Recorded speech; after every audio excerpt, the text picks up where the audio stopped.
ഒരിക്കലൊന്ന് കവിളുമുത്തി മണത്തിടുവാൻ കൊതിയായി ഉണങ്ങിയെല്ലും തൊലിയുമായി ഉമ്മച്ചിക്കാരു തുണയായി പണവും പൊന്നും അയച്ചില്ലേലും വരുന്ന മാസം വരണേ ഒരിഞ്ഞുരുകി മരിക്കും മുമ്പേ കവിളിൽ മൊത്തം തരണേ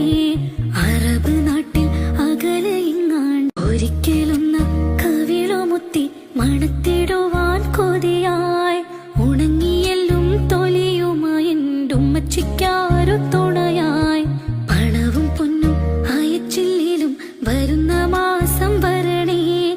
ഒരിഞ്ഞുരുകി മരിക്കും മുമ്പേ കവിളിൽ മൊത്തം